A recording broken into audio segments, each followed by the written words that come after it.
Welcome to County News 802. This Rutland nonprofit behind me is under new leadership. Its longtime executive director on leave, according to state government. There's a 3-member interim team replacing the work of that director, Linda Rooker of Brock Community Action in southwestern Vermont.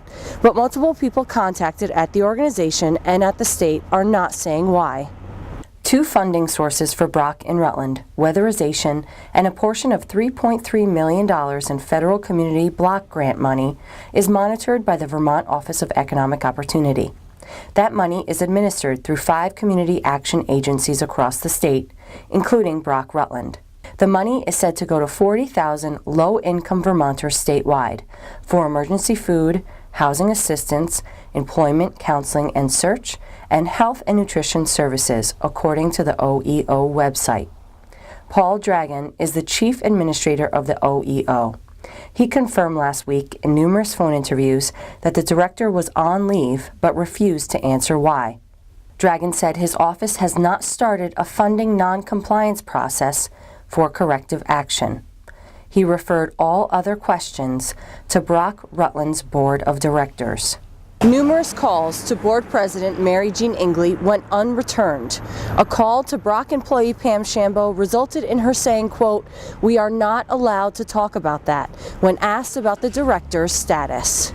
A call to Brock's office asking to speak with an administrator resulted in a secretary saying there was no one available to speak. Numerous other board members listed on Brock's website are either deceased or no longer members of the board.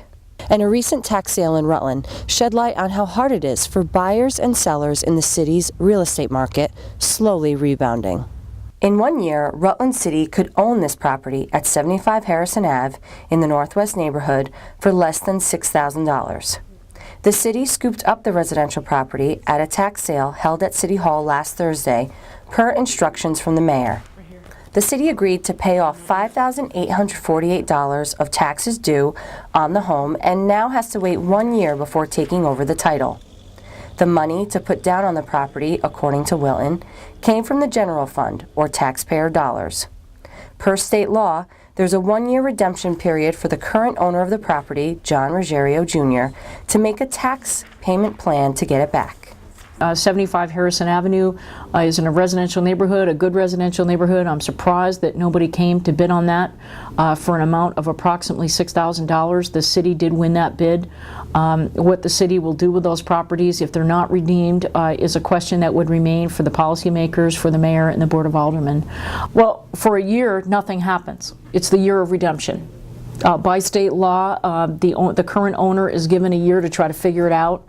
And find the money or refinance or do something. So they just sit. Also at the tax sale, John Reynolds of Brandon cast the winning bid for 32 Merchants Row in the city's downtown for $6,097, $1 over the taxes due. An old dress factory at 10 Cleveland Ave, also owned by Ruggiero and called the #1 blighted property in the city, had no bids and will continue to sit there until the next tax sale. We had 10 Cleveland Avenue, the former dress factory as people know it. That property went unsold.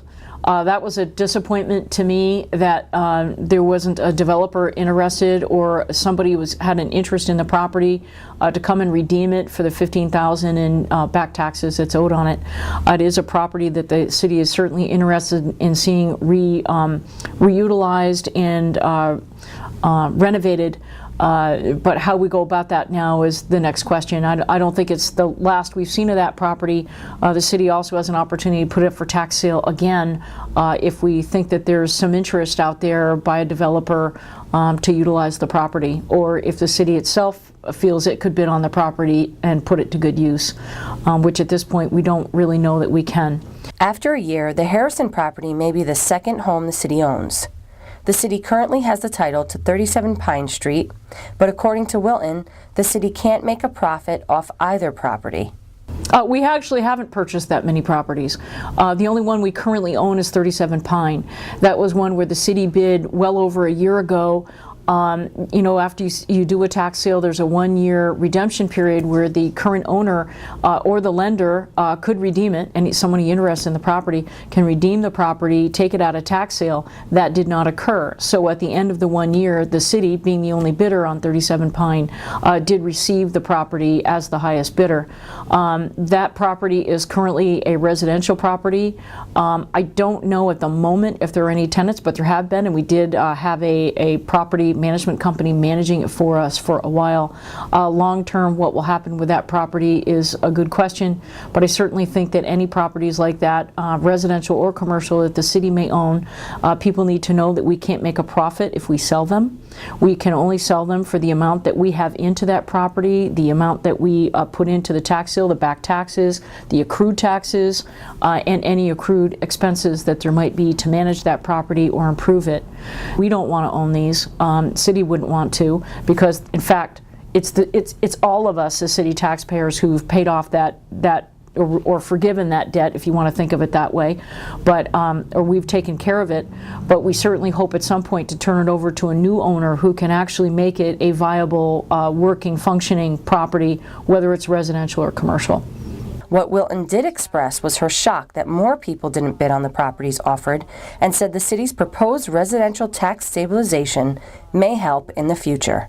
Because especially if someone's a first-time home buyer and you don't need to buy a home today or next month and you can wait a year, some of these are really good value. There have been 2 or 3 residential properties in really good areas that have not been redeemed by the lender or the owner by the time a tax sale has been held, and I'm really surprised there was no bid on them.